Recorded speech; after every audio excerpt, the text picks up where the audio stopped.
focus of this game has always been about these characters, and every decision we've made has always been, how do we show off this relationship? How do we show off this bond? How do we build Joel and Ellie over the course of the entire game and get you to care about each character and then how they relate to one another?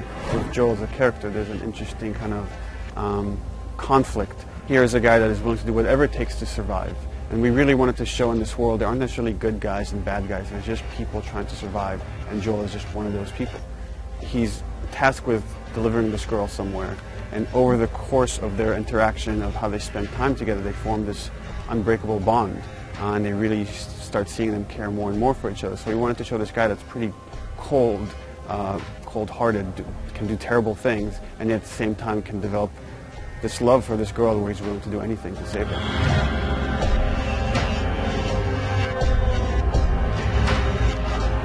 Well, it all started when we saw a documentary about this fungus called the cordyceps.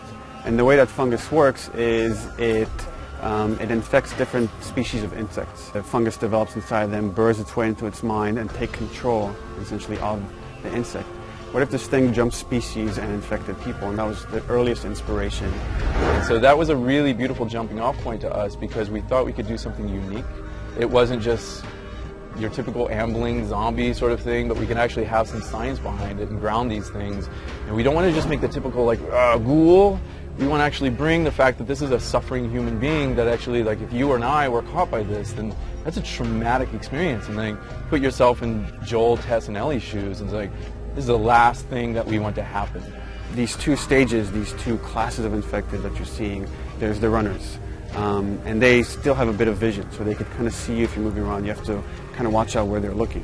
When you're dealing with something that can see you, it's much different than something that is stage 3 of the infection, or what they call the clickers, which is using echolocation, a form of echolocation.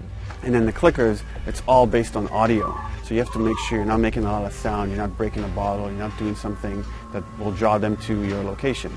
On a psychological level as a player, it kind of invests me in trying to see, like, what's behind that bush, what's around that corner, you know, and we can play with darkness and light in there and the sounds, etc. So we really want to, like, not only beautify it and say, like, oh, this is really gorgeous, but at the same time, like, kind of like add that suspense in there.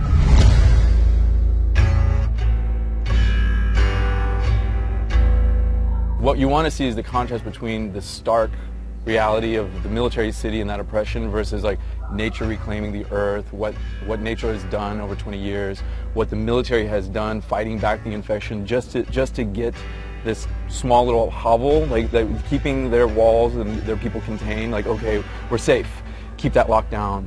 You're in the city, and it's, in a way, you're surrounded by death. There's no one there. It's locations you're familiar with, and that should be filled with people, should be filled with life, and they're empty. First of all, it's beautiful and creepy. Like, it's one of those, like, weird, like, nature's pretty amazing kind of things.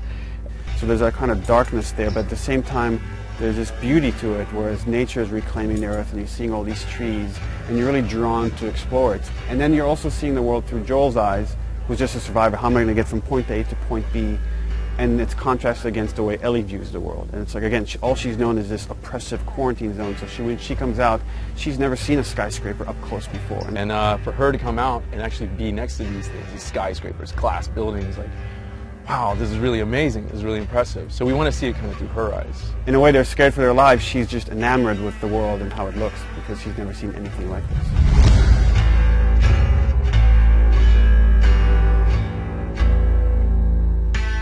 I'm sweating and I'm actually enjoying, and I know how to play these things, and every single time a new emergent situation, like, exposes itself. Something new happens where a guy took a left instead of a right, and that was the guy that's going to, like, destroy me, and I got no ammo now. What do I do? And that's a beautiful feeling.